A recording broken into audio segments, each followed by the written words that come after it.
আসসালামু আলাইকুম ব্রিলিয়েন্ট ছেলেপুলেরা, কি অবস্থা তোমাদের সবার? দেখো, তোমাদের জন্য নিয়ে এলাম আজকে কাজ, ক্ষমতা ও শক্তি চ্যাপ্টার।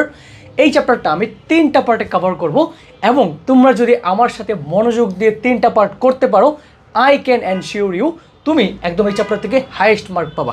ঠিক আছে, মানে কোনো ভুলই হবে না। ঠিক আছে, তাহলে চলো আমরা শুরু করি আমাদের পড়াশোনা। ওকে, তো প্রথমে চ্যাপ্টারটার নাম হলো কাজ, ক্ষমতা ও শক্তি। বাট পড়ানোর সুবিধার্থে আমি তোমাদেরকে এটা পড়াবো কাজ, শক্তি ও ক্ষমতা। ঠিক আছে, আমি কাজটাকে প্রথমে কভার করবো, দেন শক্তি, দেন ক্ষমতা। ওকে, চলো আমরা শুরু করি। প্রথমত, হোয়াট ইজ কাজ, মানে কাজ জিনিসটা কি? ওকে ভাইয়া, কাজ জিনিসটা কি? কোনো কিছু করাকেই কি বলে? কাজ বলে। কোনো কিছু করাকেই কি বলে? কাজ বলে। ঠিক আছে, কিন্তু ফিজিক্সে তো আমরা অনেক কাজই করি, তো সেগুলোকে আমরা কীভাবে ডিফাইন করতে পারি, তাই না? কোয়েশ্চন না এটা? আচ্ছা, এখন কাজকে আমরা ফিজিক্সের ভাষায় বলি যদি তুমি একটা কোনো জিনিসকে একটা জায়গা থেকে অন্য একটা জায়গায় মুভ করো, তাহলে সেটাকে আমরা কি বলবো? কাজ বলবো। ক্লিয়ার আমার কথা? কোনো একটা বস্তুকে তুমি যদি একটা জায়গা থেকে তুমি যদি অন্য একটা জায়গায় নিয়ে যাও, তাহলে সেইটুকু জিনিসটাকে আমরা কি বলবো? সেই যে কৃতকর্মটা, সেটাকে আমরা কি বলবো? কাজ বলবো। ঠিক আছে, এখন এই জিনিসটাকে তুমি এখান থেকে এখানে নিয়ে যেতে তোমাকে কিছু বল দেওয়া লাগবে না, নাকি সে এমনি এমনি চলে যাবে? বল দেওয়া লাগবে, তাই না? তো তার মধ্যে মনে করো তুমি এফ পরিমাণ বল দিলা। কি পরিমাণ বল দিলা? এফ পরিমাণ বল দিলা। ঠিক আছে, এই বল দেওয়ার কারণে সে এখান থেকে এখানে গেল। এই যে গেল, এখানে কি সে কোনো দূরত্ব অতিক্রম করছে? হ্যাঁ ভাইয়া, দূরত্ব অতিক্রম করছে। এই যে এখানে ধরো এস পরিমাণ দূরত্ব অথবা সরণ অতিক্রম করছে। ঠিক আছে, এখন দেখো এই দুটার যে গুণফল, সেটাকে আমরা বলবো ফিজিক্সের ভাষায় কি? কাজ। ওকে, বুঝতে পারছি আমার কথা? তাহলে কাজ মানে হইলো বল আর সরণের গুণফল। বুঝতে পারছি আমার কথা? কোনো জিনিসকে বল দিবা, তার ফলে তার যে সরণ হইলো, সেটাকে আমরা কি বলবো? কাজ বলবো। ঠিক আছে, আমরা লিখতে পারি W is equal to F S. W equal two F S. কিন্তু আমাদের বই এটা শেখানো হয় না যে কাজের অ্যাকচুয়াল যে ফর্মুলাটা, সেটা হলো এই দুটার ডট গুণফল। এটা তোমরা ইন্টারমিডিয়েটে গেলে শুনবা। জাস্ট এটা মানে হইলো এফ এস কস থিটা। বুঝতে পারছো? তারপর তুমি কত ডিগ্রি কোণে এই কাজটা করতেছো সেটাও কি করে? ম্যাটার করে। বুঝতে পারছি? কত ডিগ্রি কোণে কাজটা করতেছো সেটাও ম্যাটার করে। ওকে, থিটা মানে কি? কোণ। কত কোণে তুমি সেটাকে কি করতেছো? ধাক্কা দিতেছো। ঠিক আছে, তাহলে ডাব্লিউ সমান হইলো এফ এস কস থিটা। এখানে কোনো কোণ দিতেছো, যেদিকে কাজ করতেছো ওই দিকে সরণ হইতেছে, তাহলে কোণটা কত ডিগ্রি? 0 ডিগ্রি। ঠিক আছে, এই জন্য আমরা যদি কস এর ভ্যালু যদি 0 ডিগ্রি বসাই, মানে থিটার ভ্যালুটা, তাহলে কস কত ডিগ্রি বসাইতে পারি? কস 0 ডিগ্রি। আমরা সবাই জানি যে কস 0 ডিগ্রি ভ্যালু কত? কস 0 ডিগ্রি ভ্যালু হলো 1। তাহলে এটা যদি 1 হয়, তাহলে আলটিমেটলি এটার আনসার কত আসছে? F S. কি আসছে? F S. এই জন্য আমরা বলি W equal two F S. আমাদের সবগুলো কাজই বল যেদিকে, সরণ এইদিকে। ঠিক আছে, এই জন্য আমরা কি করি? কাজগুলোকে আমরা W equal two F S আকারে লিখি।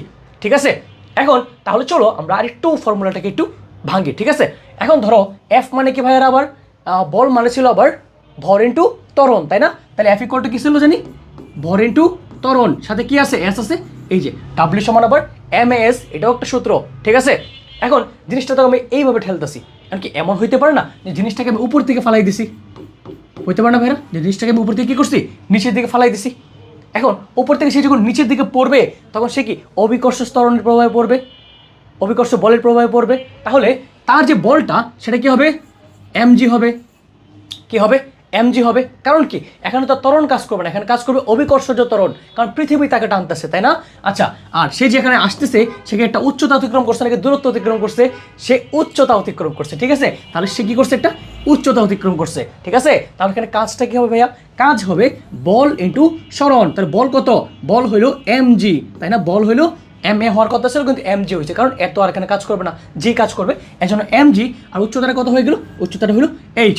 এই যে W equal to MG H, এটা আমাদের চ্যাপ্টারে সবচেয়ে বেশি ইউজ করা একটা ফর্মুলা। এই ফর্মুলাটা স্টুডেন্টটা জানে না কেউ থেকে আসছে, এ দেখাই দিলাম কেমন আসছে। ঠিক আছে, ক্লিয়ার এটা? তাহলে চলো আমরা পরেরটাই যাই। আচ্ছা, এখন আমরা দেখবো কাজের একক এবং মাত্রা। কি বলবো? কাজের একক ও মাত্রা। ওকে, একক ও মাত্রা। আমরা জানি একক ও মাত্রা পরীক্ষার জন্য অনেক অনেক ইম্পর্টেন্ট, তাই না? আচ্ছা, আমাদের ক্লাসগুলোর ডিউরেশন অনেক বেশি হবে না, খুবই অল্প অল্প ডিউরেশন হবে। বাট এই ক্লাসগুলোতে আমরা যা শিখবো, আমরা অন্য কোথাও গেলে এগুলো শিখতে নাও পারি। ঠিক আছে, মানে অনেক অনেক বেসিক সহ এই ক্লাসগুলো হবে। ঠিক আছে, ছোটো হলেও কিন্তু ছোটো মরিচের ঝাল হয়েছে। ঠিক আছে, অনেক বেশি ক্লাস, মানে অনেক বেশি পড়া হবে এখানে। একক, কাজের একক মনে রাখবা, কাজের একক হলো জুল। কি বলছি? কাজের একক হলো জুল। ওকে, এটাকে আমরা লিখতে পারি এরকম, জুল। ঠিক আছে, ইংরেজিতে লিখলে জে ও ইউ এল ই। এখন এই পুরা জে ও ইউ এল কি প্রতি অঙ্কের তুমি লিখবা না, তুমি লিখবা শুধুমাত্র জে।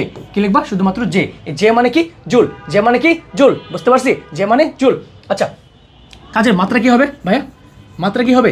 মাত্রা মানে হলো এফ আর এস এর গুণফলকে আমরা কি বলি? কাজ বলি। বলের মাত্রা কি? M L T inverse two. এটা আমরা জানি বলের মাত্রা M L T inverse two. আচ্ছা, এর সাথে একটা কি আছে? এস মানে কি? দূরত্ব। দূরত্বের মাত্রা কি? লেংথ না? দূরত্বের মাত্রা কি? লেংথ। এই জন্য এখানে একটা এল গুণ হবে। কি হবে? গুণ। তাহলে এল আর এল মিলে কি হয়ে যাবে? L square. এই জন্য হবে M L square T inverse two. এটা হলো আমার কাজের মাত্রা। এটা হলো আমার কাজের মাত্রা। কি ক্লিয়ার আমার কথা? বুঝতে পারছি 100%? ওকে, চলো আমরা তাহলে পরের পেজে যাই। এখন আমরা কিছু প্রশ্ন নিয়ে আসলাম। প্রশ্ন অনুযায়ী তোমাদেরকে দেখাই দিব। সো তোমরা একদম নো টেনশন থাকো, ফুল আনসার করতে পারবা। ঠিক আছে? এখন দেখো, কোনো একটি বস্তুকে 20 নিউটন বল প্রয়োগ করে কি করা হয়েছে? 5 মিটার সরানো হয়েছে। বুঝতে পারছো? 20 নিউটন বল প্রয়োগ করছে, কতটুকু সরছে? 5 মিটার সরছে। তাহলে আমরা কি জানি কৃতকাজ মানেই তো কাজ। কৃতকাজ মানে কি? কাজ। তাহলে আমরা কি জানি ডাব্লিউ ইকুয়াল টু কি? W equal two F S. F এর মান কত দেওয়া আছে? এই যে 20 নিউটন। তাহলে 20 বসাই দাও। আর এস এর মান কত? এস এর মান হলো 5 মিটার। এই যে 5 বসাই দাও। তাহলে কত আসতেছে? 5 বিশে 100। ঠিক আছে? এইটুকু লিখলে আনসার দিবে। স্যার মার্কাইটাও দিতে পারে, কারণ আমরা জানি কাজের একক কত? জুল। কাজের একক জুল। এই যে জুল লিখে দিব। ঠিক আছে? এই যে এটা আমাদের অ্যান্সার। ক্লিয়ার? বুঝতে পারছি? চলো আমরা পরেরটাই যাই। পরে কি আছে? 5 কেজি ভরের একটি বস্তুকে 10 মিটার উপরে তোলা হলে কৃত কাজ কত? আল্লাহ, এখন তো অন্য কাজ করা হয়েছে। ঠিক আছে? 5 কেজি একটা ভরের বস্তু কি করা হয়েছে? 10 মিটার উপরে তোলা হয়েছে।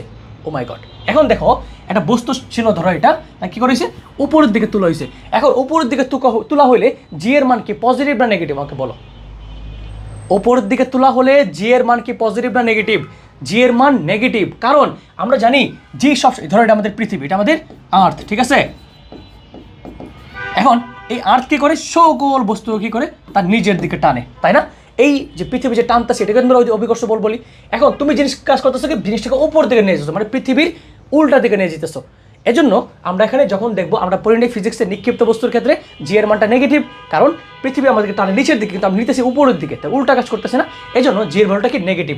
এখন বলছে যে 5 কেজি ভরের বস্তুকে 10 মিটার উপরে উঠে হয়েছে। তাহলে ডাব্লিউ ইকুয়াল টু আমরা কি জানি? W equal to M G H. M G H. M কত এখানে? এম হইলো 5 কেজি। জি কত? জি এর ভ্যালু 10, কিন্তু এখানে 10 বসাবো নাকি -10 বসাবো? -10 বসাবো, কারণ জিনিসটাকে উপরে উঠানো হয়েছে। ঠিক আছে? এই জন্য -10। আর এইচ এর মান কত? 10 মিটার। এই যে 10। ঠিক আছে? 10 10 100, আর একটু 5 কত? 500। এই যে -500 লিখতে হবে না ভাইয়া? জুল লিখতে হবে। এই যে জুল লিখতে হবে, -500 জুল। ঠিক আছে? এমসিকিউতে মাঝে মাঝে প্রশ্ন আসে, নিচের কোনটি ঋণাত্মক কাজ? তো ঋণাত্মক কাজ হবে এই যে পৃথিবীর এগেনস্টে তোলা, মানে যখন দেখবা জি এর মানটা নেগেটিভ হইতেছে, বা বল আর ত্বরণ, মানে আমাদের যে বল আর সরণ, এই দুটা মধ্যবর্তী কোণ যদি 180 ডিগ্রি হয়ে যায়, বা একটা উল্টা দিকে কাজ করে, সেটাকে আমরা কি বলবো? ঋণাত্মক কাজ বলবো। আরেকটা এক্সাম্পল দেই। ধরো আমরা এই জায়গায় দেখি যে আমাদের ধরো একটা স্প্রিং, আমরা স্প্রিং চিনি একটা স্প্রিং, বলো। স্প্রিং চিনি আমরা সবাই। স্প্রিং কীরকম দেখতে? এরকম দেখতে, এরকম না? তুমি যে স্প্রিংয়ের দিকে টান দাও, তো সে কোন দিকে যাইতে চেষ্টা করে? তুমি যখন একটা স্প্রিংকে টান দিবা, সে এদিকে যাওয়ার চেষ্টা করে না? তাতে বল প্রয়োগ করতেছো এইদিকে, বাট আলটিমেটলি স্মরণ করতেছে কোন দিকে? এই দিকে। তাহলে বল আর স্মরণের মানে কি একটা উল্টা। তাহলে উল্টা হইলে কি কাজটা কি? ঋণাত্মক। এই জন্য বলে স্প্রিং দ্বারা কাজ করাটাকে আমরা কি বলি? ঋণাত্মক কাজ বলি। কি বলি? ঋণাত্মক কাজ। কিসের কাজ? স্প্রিং এর কাজ। ঠিক আছে? ঋণাত্মক কাজ। বুঝতে পারছি ভাইরা? বুঝতে পারছি। তাহলে এইটুকু হইল আমার কাজের কনসেপ্ট। ঠিক আছে? পরবর্তী ক্লাসে আমরা আলোচনা করবো শক্তি নিয়ে। তো শক্তি ক্লাসে আমরা অনেক কিছু দেখবো, বিভব শক্তি দেখবো, গতি শক্তি দেখবো। সো ওই ক্লাসটা মিস করতে না চাইলে অবশ্যই আমাদের চ্যানেলের সাথে যুক্ত হয়ে যাবে, সাবস্ক্রাইব করবে অ্যান্ড লাইক করবে মাস্ট। ঠিক আছে? আসসালামু আলাইকুম সবাইকে।